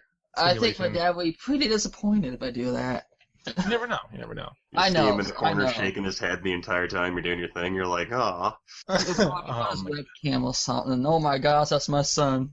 But like I said before, though, VR has the support of porn behind it, so it's definitely going to stick around for a long time. Imagine the games. The porn games, yeah, they're already making some. I don't remember. I didn't bother to memorize any of the developers or what the name of it was called, but Well, isn't it like one developer is actually making these porn games? oh yeah, they make them. I've never really messed with any of them, but I know they make them. I have to say, Actually, like the flight simulator connectivity alone is actually starting to boost this stuff a lot. Because Mm-hmm. you got a ton of people out there that are really into flight sims that these goggles are working amazingly with. Yeah. Give me Starfox. I'm Yeah. down. Oh, That yes. might be cool. Like, you guys ever checked out the War Thunder videos involving the Oculus Rift? No. Oh man, it looks so awesome watching these guys play War Thunder with the goggles. I'm like, oh, I need those. Man, I feel like doing a barrel roll would make me sick though. You got motion sickness? No, but I mean, that's pretty intense. Like I got to mess with it yesterday, like I said, but doing a barrel roll, or doing some sort of rotation motion might be kind of crazy. That'd be funny on YouTube video. Let me eat a bunch of food, then let me go over the place. I mean, there are guys that'll go and they'll play Portal 2 with the Oculus Rift, and it just Oh, God. really messes with them. Yeah, a game that would probably be crazy was if anyone's ever played it, Prey. That game was the only game that ever got me motion sickness. Because Prey has that gravitational thing where you can shift your gravity, right? Yeah, like, it's almost like Portal and Mario Galaxy or something, because you go into different worlds through this portal, and so the gravity will change when you go through the portal, and so all of a sudden you walk through a portal and you're upside down, and it's like, I don't feel good. It's crazy. I don't like it. Speaking of Prey, they canceled Prey 2. That's really disappointing. Man, I was at PAX, and they were like showing a gameplay one of that. It looked really fun because they're going to have like a bounty hunter aspect to it. Right. I'm kind of disappointed about that. Yeah, that's really a bummer. Damn it. Damn these developers shutting these games down. Yeah. But let's see here. So Jared's mentioned what he's excited for. Ian, is there anything that you've missed or that you haven't mentioned yet that you're excited for? I was looking at something. It was like a cel-shaded Transformers game that looked really interesting. Oh yeah. Devastation. Yeah, that looked really good from the screenshots I saw. I'm like, damn, it's like an 80s cartoon. Yeah, and it's Platinum Games making it, so I know it's going to be good. Hmm. The people who made Metal Gear Solid and Metal Gear Rising Revengeance, excuse me, and Bayonetta, a few other games as well. I haven't played Bayonetta yet. I have the game. I haven't played It's it good. yet. It's definitely good. If you like Devil May Cry gameplay, it's very similar to that for sure. I only It's hack and played the slash. first Devil May Cry. Okay. But yeah, other than that, it's pretty much Shenmue 3 for me is the thing I'm most excited for. Yeah, can we talk about Shenmue 3 already? Yeah, we still got a few other big titles to talk about, but yeah. For those of you who don't know, Shenmue was a game that got released on the Dreamcast originally in 2000, and then Shenmue 2 released in Japan on the Dreamcast. In the UK. But didn't come to America, but it did release in 2001 on the Xbox, or the regular Xbox. But it got canceled, or just kind of just left there in the abyss of nothingness. And they had a announcement that they had a Kickstarter for $2 million, which is, I mean, you can go in there and throw money at it if you're a big Shenmue fan and you haven't heard about it yet. Go throw money at it so they can get their stretch goals. But they reached their goal of $2 million in like a day. So that's really great to see. I haven't had a chance to donate to it, but I will. They broke 3. They broke 3 million? They broke 3 million today, yeah. Jesus. Ridiculous. So we should reach all the Kickstarter goals soon. Yeah, I mean, they still have 30 days left, I We'll believe. have 50 million by then. Yeah, they're going to have a good deal of money, and that's really good because I haven't come across too many Shenmue fans in person. Like, I've seen things online on forums and whatnot. I know they tried to make an MMO a few years back, and that got scrapped. That was very depressing, but now they're finally going to actually make the game, and if I was a little bit younger, I would probably cry because it was just like, man, there's no words to describe how awesome this is. They talked about the gameplay. Go ahead. I was about to say, I'm just glad they're going to finish the story. Yeah. Hopefully this will be the conclusion, and you find out what happens with Londi. kind of hope that they make enough money to make a remake, to be honest, because this was one of the few games where your choices from the first one were supposed to affect the second one, and along with this one. So it would be really great to see them make like a HD remake of 1 and 2 so that all these people who never owned a Dreamcast or even the Xbox, the original Xbox, could experience this game, because it was really good. I felt like it influenced a lot of other games along the lines, and I know the voice acting was kind of cheesy, but it was just a great game. It was really good. There's some awesome one-liners in that game that are very memorable, and it'd be a shame for people to not experience this game and then jump into the third one without really knowing what the heck is going on. You don't have this attachment to this character. You don't know the pain that he's gone through. You haven't kind of leveled him up. There's no leveling up, but you haven't. You can perform different practices. Like you can go to like a parking lot and practice moves to make it stronger, so that when you actually do fight people, you have these leveled up techniques and whatnot. And it was just really awesome. And they haven't spent all that time looking for sailors. Yeah, yeah, you know. Tell me about these sailors. Yes, about the sailors. Sailors hang out. Yeah, and I really do hope they bring back the voice actors. It sounds like they did. And they have to. I researched the guy who did Shenmue, and it has not said, oh, he's going to be in Shenmue 3 or anything. The voice acting sounds like they purposely made it kind of cheesy again for this one. There's a short gameplay clip at the end of the Kickstarter video, I think it was. Yeah, jump. Okay. Okay. Okay. He's sort of like Commander Shepard-ish about things. It's like, okay, goodbye. Like, just very, I don't know if stoic's the right word, but very, I don't know what the word would be for him, but it's just thinking about it, I'm at a loss for words. I'm all excited, and I'm like a schoolboy again thinking about this. But it's going to be good. It's going to be a great game. I think a lot of people are going to finally get to see what all the hubbub is about. I'm definitely going to throw some money at it. I think, is it for $60 you get a physical copy of it? Yes, but it's PC only right now. Okay. We're hoping for a PS4 once. Right. More than likely they'll do that. I was really hoping there'd be like a Dreamcast re-release.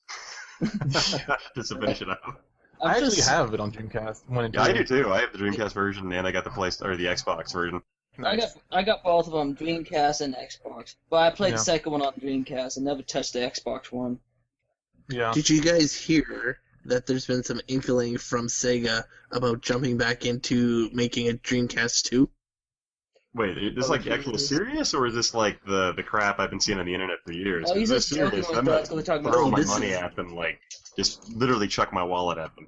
This is something pretty serious. They're talking about, like they're talking about the success of Kickstarter and things like that.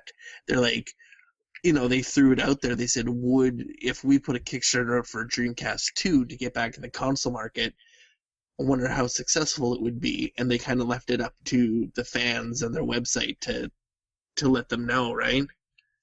They should have announced something at E3 if they could have, just like this. I've been bugging Sega on their Twitter for months. I've been like, come on, Dreamcast 2. Dreamcast 2. Have you been banned yet?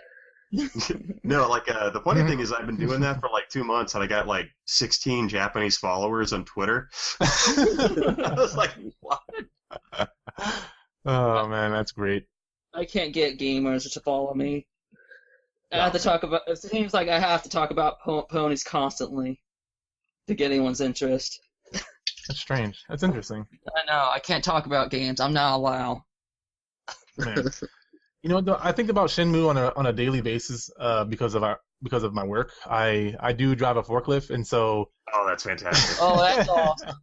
You should dress up like Shenmue at work one day. I need to get that. I mean, I have the jeans already. That's not hard to do. But do you think about making quota every day in order to get paid? Oh man, I do think about that. I make personal goals for myself because of that game. It's like, okay, I reached my quota and I did better. Get me a tip. That's one of my favorite parts of the game, really. So do you start your day by racing everybody in forklifts? That would be the best. Well, I tried it. But they said there was some sort of safety thing apparently, so we couldn't even do that. So I just race myself. I go in at 5 a.m. sometimes, and so I get to go really fast in the forklift before any of the customers come in. So See, I'm just what you lifting it. do is you Mhm. drive with your claws up, so when you go around corners, you impale people. Ah. That's the secret. That's Do how you you do drive it. crazy with those forklifts? Huh? Do you drive crazy using those forklifts? No. Well, when I'm outside, I go pretty fast because it's a lot easier. But when I'm inside, I definitely do not do that. But because I was about to say, where I work at Sam's Club, they go crazy at night shift. They don't No. care if you're still in the store. They're gonna drive fast. So be Oh, yeah. careful. I have my horn. Actually, we had somebody run over somebody else's foot the other day. Ow. Right. I mean, he's okay, but Well, I yeah, hope so. yeah. So the accidents do happen there. If you're Oh not you guys- yeah. Have you Once guys ever... upon, Oh, I sorry. was about to say, once upon a time, a guy was using a forklift in the freezer, and he What? knocked down. Yeah, we have a gigantic freezer at Sam's Club, and he used the Okay. forklift. He hit a water pour with the forklift, and he caused a huge mess. Well, We had to shut down like the meat department, the food court, not food court, but whatever, Everything. food court, yeah, pretty much anything that we had to do with like washing your hands before you do anything, whatnot. We had to shut everything down. so let that be a lesson to anyone who gets Shenmue 3. Don't not- drive in the freezer all crazy like. Yeah, Don't do it. There better be some forklifts or Which arm is- wrestling. which is So- weird. They didn't fire the guy. They're like, okay, don't do it again. Don't do it again. Go back to work. What kind Well, of they mini have- games are good? They have insurance for that kind of stuff, so I mean, it makes sense. Making money off them that one time. Yeah, write it off. But now it's counted as an accident. We lose money on our bonus. That is Ah. true. That very very good point. But what kind of games or what kind of mini games? Like I feel like Shenmue was really popular for the mini games. 1 and 2 both had some pretty awesome stuff, including like in-game arcades of what is that Space game called? Harrier. Yeah, thank you, Space Harrier. Oh man, that was great. And that was I- such a perfect port of that game in Shenmue. Yeah. It was so Uh, freaking flawless on Dreamcast. Yeah, you go to the arcade and play that. They had like these other cool arcade games. They had darts that I would play for hours. They had like this quick time event thing where you punch stuff. That Yeah, was they- amazing. Yeah, Pachinko later when you went to Hong Kong in the second one. Yeah. Arm wrestling, fight clubs. Oh my God. See, what kind of bummed me out was it felt like the fighting on the Dreamcast was a lot more like smooth, and on the Yeah. Xbox it felt a little rougher to me. Oh really? I didn't touch the Xbox one. I have part 2 on the Dreamcast. Like I got the Oh. European version. Oh, How screw do you guys. play yours? So you use a Game Shark and do a swap disc? Huh. That's what I Wow. do. Yeah, if you have a Dreamcast still, I mean, you can probably acquire a copy of it through friends and try it out because Or did you try it on the Dreamcast? Yeah, I got mine to work by using a Game Shark, and I swapped the disc. Okay. What about you, Ian?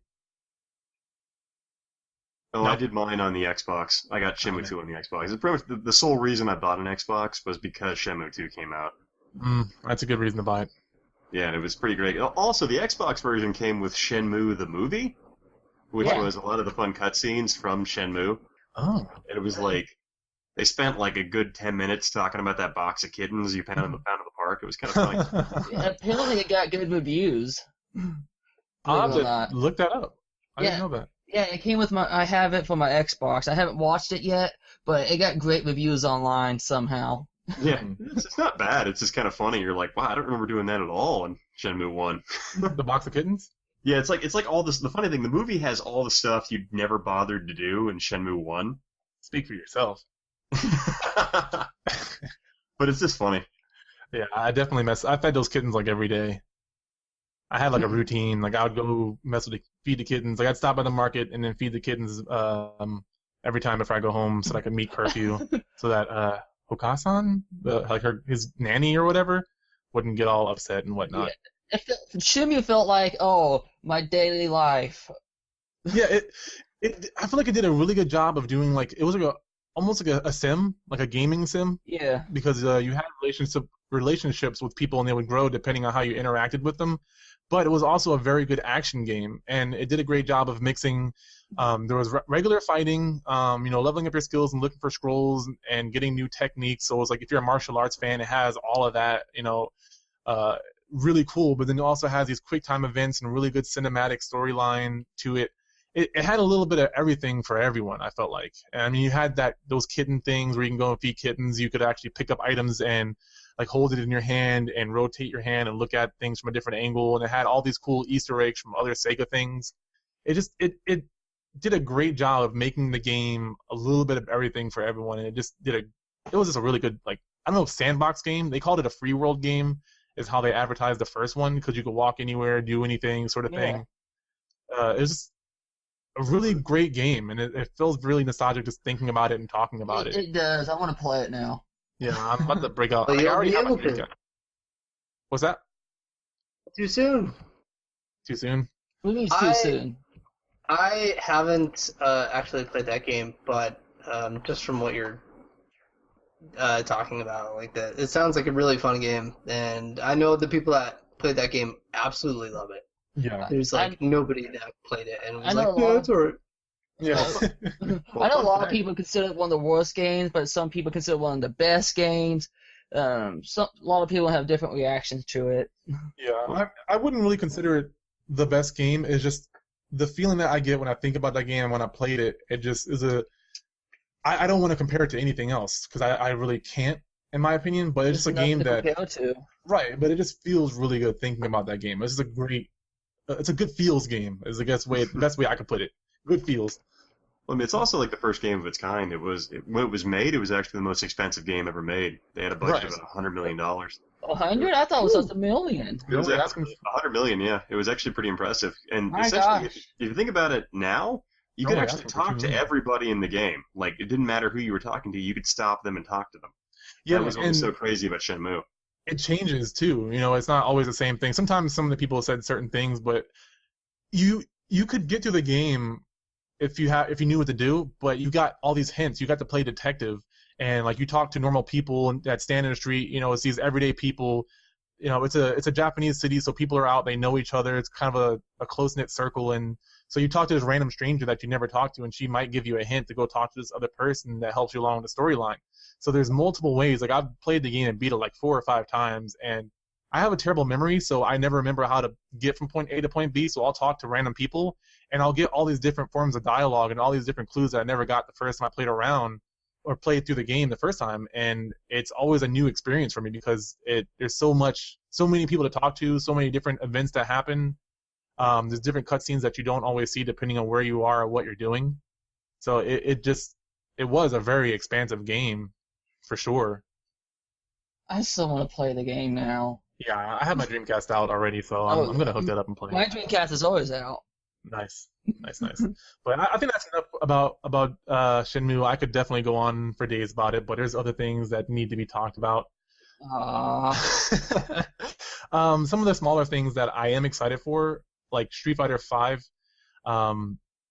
The news for me, this is bad news for me. Birdie and Cammy got announced as characters. Birdie, I'm okay with, but I hate Cammy. Cammy's hot. What are you talking about? I mean, visually she's great, but as a fighting Street Fighter player, and I know I'm going to get a lot of crap for this, I hate Cammy. I hate fighting her. She kicks my ass. I can admit that. I can't play her. So I'm just upset she's already in the game. Well, it doesn't really affect me at all since I played pretty much the same old character that's all pretty much alike. Oh, yeah. I think I mentioned this several times. Right. Yeah. I don't know if anyone else here is a big fighting game enthusiast like I am, but I hate Cammy. Except for when she wins and she shows her butt cheeks. That's pretty cool. Oh, butt cheeks are awesome. The funny thing is, Cammy was the only character in Street Fighter I could actually play because you can spam buttons with her pretty easily. I don't like you anymore. Yeah, I mean, I don't know what it is. For some reason, she doesn't click with me. But It's because you suck. it is. It is. I always hated Blanca because I remember my friend came over and he kept on bringing Blanca and he kept using this cheapo, was it? The lightning? Yeah, that huddle lightning thing. Yeah. And I didn't know what to do. If you have fireballs, just spam fireballs at them. I think I tried that for some odd reason it didn't work. Well, then, I don't know. And we were playing Street Fighter 4, so maybe that had to do something. I don't know. I don't play too many Blancas. I know one guy who's really good at it, but I was too scared to play as Blanca at the time. But yeah, I know he's annoying. But I this is Sony and Square Enix, but Deus Ex, what was it called? I didn't even remember what it was called. But Mankind, Deus Ex Mankind, is the newest installment in the Deus Ex series, and it looks awesome. The game visually looks really amazing, but I'm just a huge fan of the storyline. I love that whole cyberpunk feel. I love the political aspect of it, like the political storyline of the last one. Human Revolution was amazing to me. I loved how they talked about the whole. I don't remember what they called it, but people who had these enhancements, these prosthetic enhancements, and how they were either less or more than man, and how they were trying to play God and all this stuff. The storyline was really, really good in my opinion, and I think, we're heading in that direction where prosthetics are getting better than being a normal human being. Like, you have Blade Runner, who's in the Olympics, and they're talking about how well, not anymore now that he killed his wife and went to jail. yeah, that's a good point. That's a good point. Which isn't maybe it was the prosthetics that made him do that. Who knows? No, yeah, like Skynet, man. Skynet, God damn, Skynet, stay out of this. But no, yeah, I don't know if you guys have played it or if you think about the storyline, but that was always something that really fascinated me. So I'm glad to see that the storyline's continuing in this one. Definitely. Deus Ex has always been like a really interesting story, even from like the first one. Yeah, I never had a chance to play that one. The first one's pretty good. Oddly enough, even though people hate the second one, I really loved it because you could actually break the game at the end. Because if you beat the last boss using a stun baton, it would actually break the game. How so? Because whenever you knock the boss, like you'd hit the boss and he'd go into a portal, and then you couldn't do anything. So if you knocked him out with a stun baton, it would effectively glitch the game out, so you couldn't win. Crazy. Yeah, I just discovered that when I played through it, because you could nanite yourself up and become super strong and use a stun baton, because it was a guaranteed 2-hit knockout on any character. So you punch the end boss twice with a stun baton and he's out, but he's not dead, so you can't win the game. Can you shoot him on the ground or no? No, because he falls into a portal, so you can't do anything. It was just hilarious. Oh wow, that's crazy. So I effectively broke the game. Oh damn. That kind of happened to me in a game called Condemned. It was really weird. Like you couldn't pick up any items or anything like that, and the dude just stood there and nothing happened. It was really, really, really odd. Was Condemned the one where you could turn into the Psycho Beast and kill people? Not that I know of. Am I thinking a different game? No, it's one where you're tracking down. It's almost like you're tracking down a crazier version of Dexter. Yeah, I He's played a serial it killer or something. Like Serial Killer X, I think is what he was called. Really interesting game. Really great gameplay, I thought. Cool melee mechanics. I never finished it. I need to. Neither have I. And plus, it's one of the few PC games I own. Huh. I actually got it on Xbox 360. Well, I found mine at Goodwill for $1. So. Hey, well, there you go.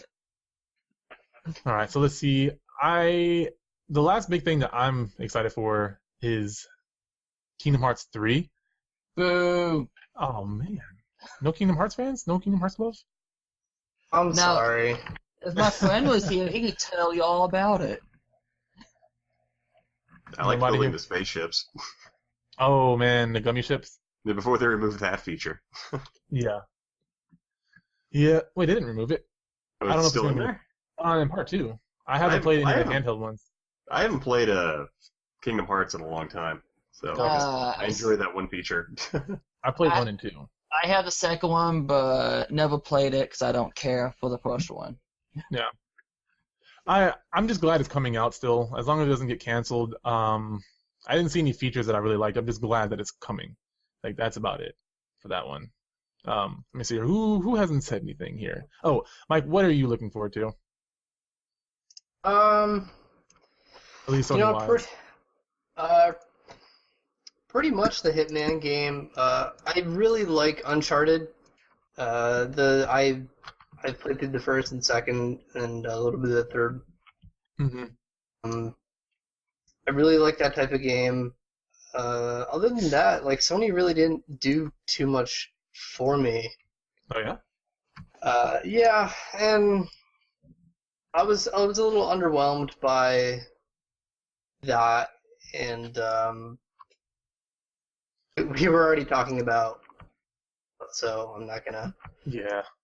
too much about that. I think Bethesda spoiled you, didn't they? But the fact that it was like the first conference that I've seen, but Yeah. Kingdom Hearts 3, like I was telling you before the podcast, Kingdom Hearts is, I've never played it, but again, that is something that I've wanted to get into because I've heard so many people will praise that game, and I've seen the game and definitely pick up a PS4 for this. Oh yeah. Prepare to be disappointed. So wait, Tyler, you're not a Kingdom Hearts fan at all? No, I remember throughout middle school and high school, people were saying how great this game was. And since I didn't grow up with a PS2, I pretty much stuck with the PS1. That's probably why. When I finally started collecting and got my hands on Kingdom Hearts, I didn't think it was all that big of a deal. Dang. I think it was overrated, to be honest. I was kind of hoping for a Final Fantasy game, but no. A new one? Uh, A new IP? I can see where you would be disappointed in that, because I know people that have told me that they've tried to get into Kingdom Hearts going into it, thinking like, oh, well, it's going to be just like Final Fantasy with Disney. Yeah, I mean, I thought it was pretty cool that it's a crossover with Disney and Final Fantasy, but it's just a hack and slash game, and I didn't think they really did it right for me. Yeah, I feel you there. I 100% disagree, but I mean, yeah, it's not everyone's game. I know people who didn't enjoy it, but I just thought of this just now. It's a good question. Do you guys think there's a chance of either Marvel or Star Wars characters being in this game? What game? Star Wars is in it.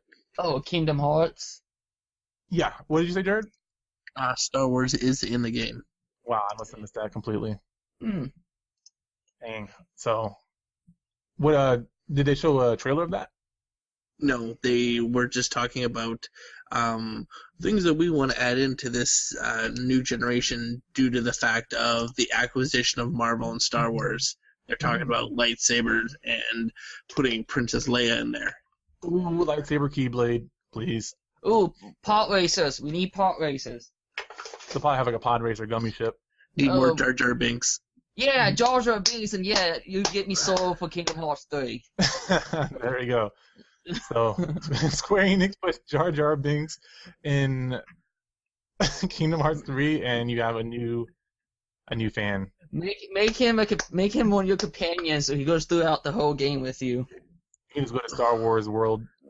No, I'm going to Jar Jar Binks World. I think Jar Jar Binks doesn't deserve all that much hate like he gets. Poor Jar Jar. Jar Jar help Keyblade. Jar Jar Binks. Like I say, I like silly characters, so that's why I like Jar Jar Binks. I liked them as a kid, but as I got older, I started noticing some things that made it very questionable to like him. That he's racist? Yeah. Racist is funny. Oh my god. I was like, yeah, I don't know. What were they thinking with that one? It's like the Transformers character, twins and Transformers. Yeah. Oh, I know what you're talking about now. Yeah, those guys were. I hated those characters like from the get-go. These guys are obnoxious and bring no quality. Well, that's what makes it awesome. No. I like obnoxious characters. I don't know why. They entertain me. You like PewDiePie, don't you? No, I think I watched him once. I don't recall what I was watching. Oh yeah, I was looking up what is that game called? No, it was a dang it, I had it in my head. Slender Man. Oh, okay. I didn't really watch him. I was looking at the gameplay, see what's the big deal, and didn't catch my interest, so I exited out. Yeah, definitely. Now we talk about the game chasers. Yeah, Game chasers? game chasers. What are these game chasers you speak of? Game chasers. These are the guys who hunt for video games. And they're pretty goofy. Aren't you a game chaser? You're a game hunter. Yeah, I am a game hunter, but I don't go out hunting as much as I used to. Mostly because I pretty much bought up all the good stuff. Ah, I see. It's right up where I'm at. And I would really love to go flea marketing if I had a vehicle to drive. And maybe I could start up my own series or something. I see. Yeah. Or is there any big games that I missed from Sony so far?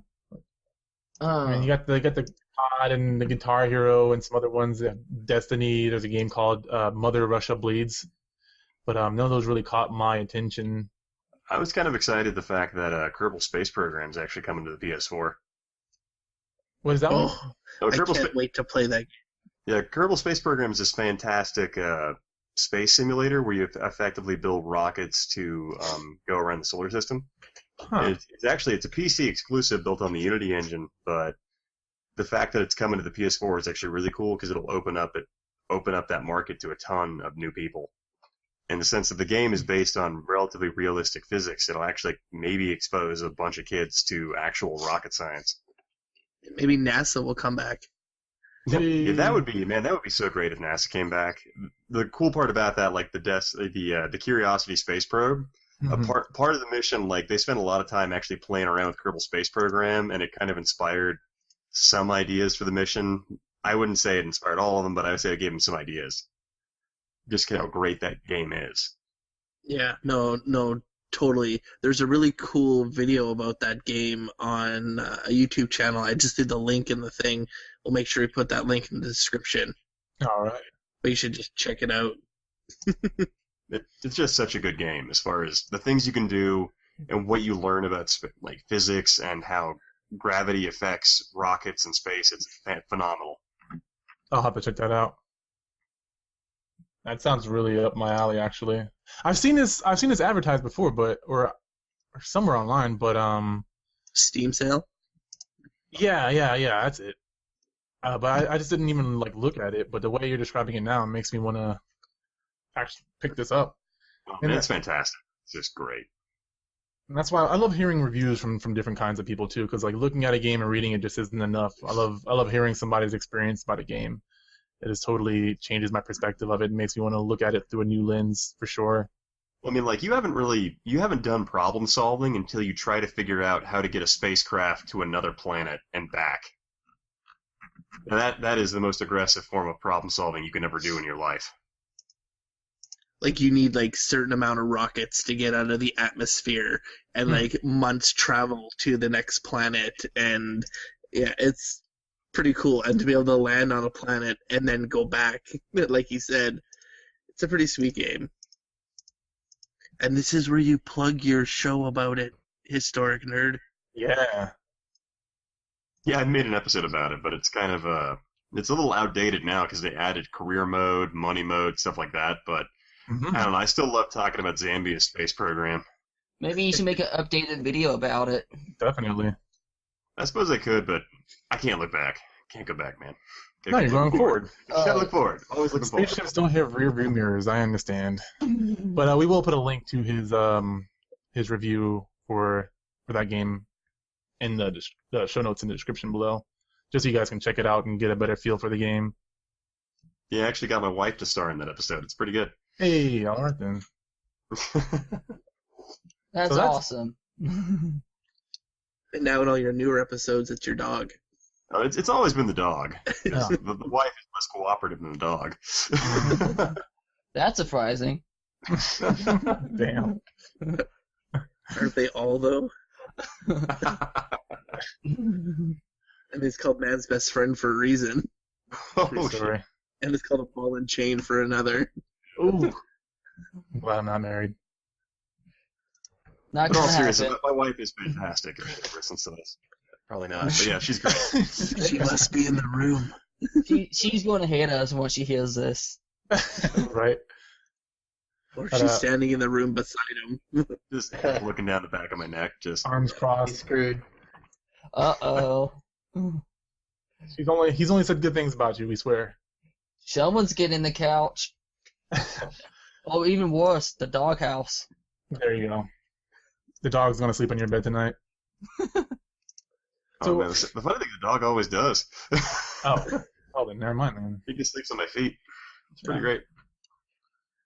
So I think that's all of the big Sony games, unless I'm leaving anything out. There's only one Square Enix game that Jared actually mentioned to me before the show that I'm excited for was Neir 2. And I can get into that in a second, but are there any Square Enix games that we didn't mention earlier that you guys are looking forward to? I totally missed the Square Enix press conference. I didn't think it was necessary. Mm-hmm. Square Enix's press conference was a complete waste of time. They have no idea what a press conference is. It's bad.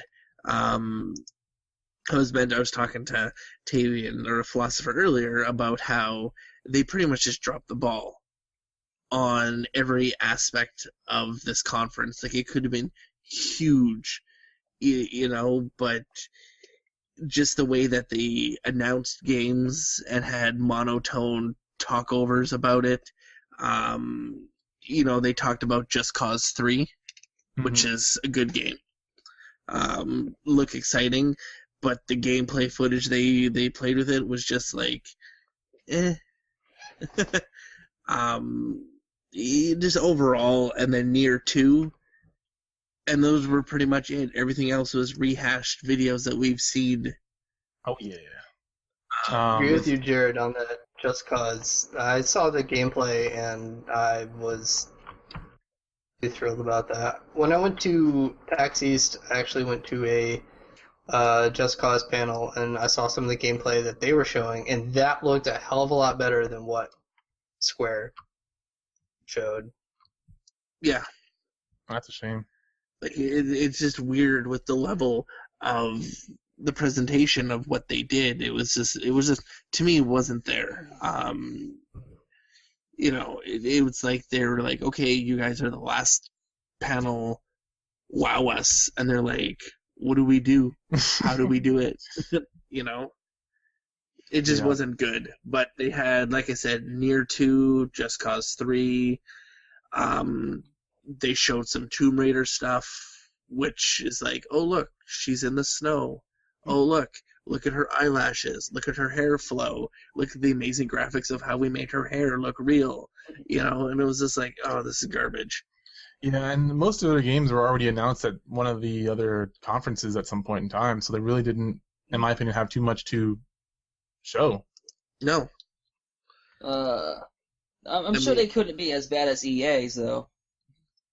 I didn't even watch EA's. EA was stupid. It was nothing but sports. You talked about Mirror Edge for 30 seconds, which I was looking forward to, and then it went back to sports.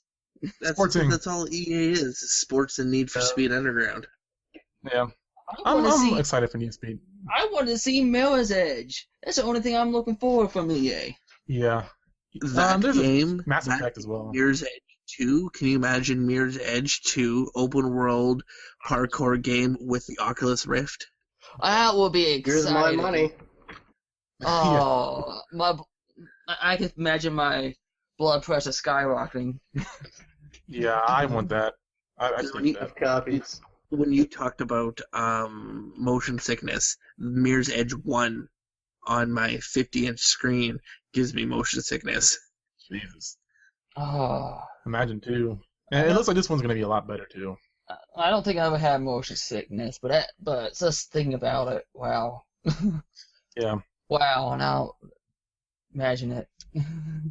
I think just having they should have some sort of editor mode in that game to where you can make your own stages and just have an open world multiplayer parkour fest, and then just have the ability to record it, because you know how people do the real life parkour and they have like these cool GoPro footage, and it'd just be cool to have people do some cinematic things with that, some creator consumer created stuff. Or just make your primary objective to make the guy playing the level puke. Yeah. There you go. yeah, you can have different races and different like A to B puzzles and all kinds of cool things. I think that game has some potential, and it's not just. I feel like Mirror's Edge 1 inspired a lot of other games, for the good, for the better, and the worst. Like Brink. There was another game called the Syndicate, not Assassin's Creed, but the Syndicate. And a lot of other, like even Battlefield has picked up sort of a parkour system to it. A lot of these first-person games I feel kind of pulled from Mirror's Edge's engine. Because I don't know if it used the Frostbite 1 engine or what it used, but it was very smooth. I love the way it worked. It was very similar to Assassin's Creed, but in a first-person mode, which I haven't played a game since that was as smooth as Mirror's Edge was, but it just the game didn't go in the right direction campaign-wise. Was the only downside to me. Like you have these people shooting guns, and it just got ridiculously hard. But the game had a lot of potential for sure, and this one I'm glad to see they're still going with it, because the engine and the gameplay that goes along with the game just has a lot to offer to the gaming community, the game development scene. But yeah, I've gone off on a bit of a tangent. The one you talked about, Neir, and I'm pretty pumped. Like I found about that before we did the podcast, and that game looks the cutscene looked pretty cool. I checked the trailer for it, but I'm just glad to see they're making another one. It wasn't a very popular game by any means. Most of the people I know had never heard of it, but I convinced them to play it, and they really enjoyed it. For those of you who haven't played Neir, it's another Square Enix game. It's an open world action RPG game. There's two versions of it. The American version is Neir, and then there's a game called Neir Gestalt. I don't know how you pronounce that. But you play as this dad, and you're trying to save your daughter from the sickness, and you're fighting these crazy monsters, and the gameplay is really good. The music's amazing. Storyline is just like very gritty and depressing, and it just has this like oppressive feeling of like dread throughout the whole entire game. Like it feels like there's a sense of hope, but it just feels so depressing playing that game, but it is in a good way, I suppose. I'm glad to see they're making another one. Hopefully they get some better marketing for it, though, because it was a really good game, and it deserved a lot more recognition than it got. But that's just me. I recommend you guys check it out, but all the links for all these games, I'm going to try to put trailers and any information I can in these show notes for you guys to check out, so you don't have to work to find a lot of these things. I'm trying to think if there's anything else that we need to go over. Any big things, any big news from any of this that we missed? Just how realistic the Star Wars Battlefront gameplay looked. Ooh. Yeah. That goes without saying. That game's going to be good, I think. That kind of blew me away. That was a jaw dropper for me. Was just that. It was amazing. A Jar Jar dropper? A Jar Jar dropper. Oh, is Jar Jar going to be in there? I hope not. Let's hope so. What was he going to do? I'll play him the whole time. He's just going to have a live debt to who was it? Qui-Gon? Qui-Gon Jinn. Qui-Gon. Yeah. No, I'll pass on that one. Put Yoda in there, though. I know he's screw Yoda. probably dead. He's no Jar Jar. Good. That's good.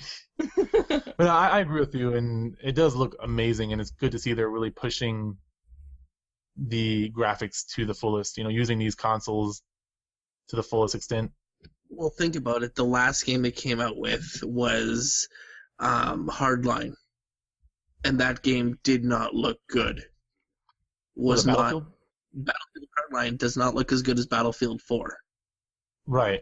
And it looked really shitty, so I was expecting Battlefield, the Star Wars Battlefront, to look like that, but it doesn't. It looks fucking amazing. I'm assuming it's a different development team, though, for sure. Even though they're both EA, I believe. I definitely They're both think DICE. They are. Yeah. Ooh, interesting. Yeah, well, then I can see why you would think that then. Yeah. So they're both done by DICE. But yeah, no, I think that pretty much. Does anyone else have anything to add? I think that's it. Okay. That's it. The last big announcement game that we should probably talk about is Barbie and her sister's Puppy Rescue. Oh man! Oh my god, I've been waiting for that one all year. Yes. I can't wait for the Wii U, Wii 3DS, Xbox 360, and PS3. Can't No wait. PC? No PC. God, That's- What is son that? of a- Erase me. Parents are clamoring for Barbie. But no, I think that about wraps it up. Also, what do you guys think so far of the two podcasts that we talked about? Which one do you think won? I've heard a lot of people saying has Sony won. You guys, the viewers, what do you guys think? Leave some comments down below. Who won in your opinion? Like, what was the best thing? What are you guys looking forward to in all of these games that have been announced and talked about? And is there anything that we missed that you guys are looking forward to? Love to know what you guys think. Leave some comments, talk about it, or check out our Facebook. We'll post it on there as well. Just let us know what's going on in your world of E3. But let's see here. We got all the introductions I gotta go over here. We got Tyler again. He's a video game hunter. Almost said chaser. A video game hunter. And you can check out, or where can they find you? Strangely enough, my URL has changed. Now you can find me at YouTube/the videogamehunter32. All right. And I have a Twitter, VGH32. And you want to see my cartoony drawings, you can find me Video Game Hunter at DeviantArt. All right. And then we have Mike from Team O'Brien Games. What links would you like to share with us today? You guys can check out my website. I do a lot of video game art, 3D stuff. You can check it out at mkingartist.com. And if you like it, let me know. Yeah, definitely leave some feedback. He's a very good 3D artist. And then you can also check out his and our work over at Team Oberon Games. Facebook is facebook.com/Team Oberon Games. And then we have the Historic Nerd, Ian, who does some awesome YouTube videos of, I guess, movies and games, historical stuff. And we will post a link to that one trailer or that one video for the game. But where can they find you? Yeah, you can find me at historicnerd.com, or you can follow me at historicalnerd at Twitter or whatever it's called. I don't really know how Twitter works. I just kind of say things. Oh yeah, I'll That's post kinda links. where I am. Yeah, or you I'll post can links. find me at theconsoleexplosion.com, There you go. Yay! which is really one of the that should probably become your primary gateway to finding most of us at this point, because it's just kind of easier. That's a very Yay. good point. There you go. And then speaking of the console explosion, we have the founder as well, who has graciously passed on the torch to me to host this podcast. Thank you very much. Where can they find you?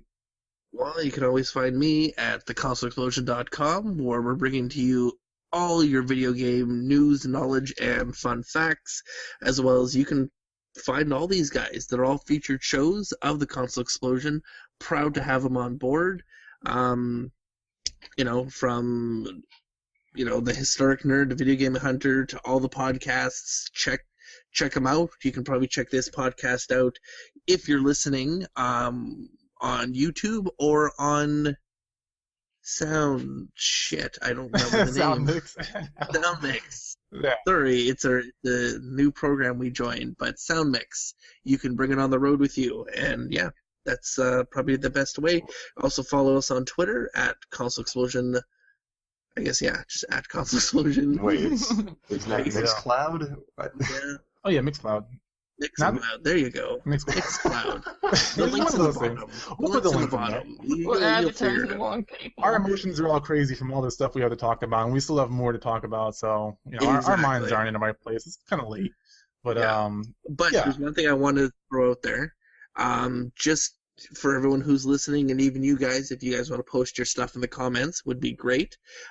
Games that weren't announced or even talked about for E3. Crackdown by Microsoft, Legend of Zelda for the Wii U, any Nintendo mobile games, the Minecraft story mode, Quantum Break, and Titanfall 2. Oh. These games were talked about last E3, but were not talked about this E3. So why do you think that? Leave your comments down below. But my name is Jared, or otherwise known as Kaztech. Bye-bye from me.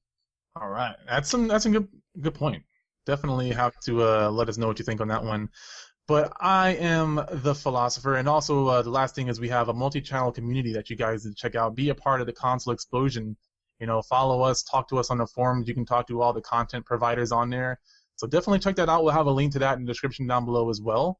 But again, I am the Philosopher. You can find me on Facebook.com/Philosopher. on Twitter at The Philocypher and YouTube at youtube.com/The Philocypher. And with that said, I will see you guys in the next one.